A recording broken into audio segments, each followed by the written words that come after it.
best exercise sa back. Lat pull down or any body weight pull up. Row, any kind of row. Cable row, bent over row. Yun. Maganda po ba, idol, ng soy milk?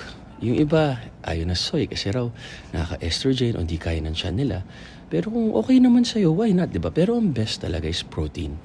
Protein isolate o yung protein na kasi protein isolate halos wala ng dairy, kaunting-kaunti lamang. Yung iba, may dairy kagaya ng protein concentrate. Yun, slow release yun, 8 to 12 hours bago ma-absorb.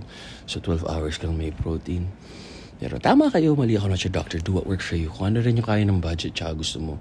Excessive sugar from too much carbs release uncontrollable brain chemicals. Hindi, too much carbs, insulin. Insulin is a storage hormone. Pag di na kaya ng muscle stores, ng glycogen stores, sumobra ka sa calories, nandyan yung fat cells. Yun yung purpose nila. Para in time na wala tayong makain, yun yung iba-burn. So yun. Paano magkapera? Trabaho ka.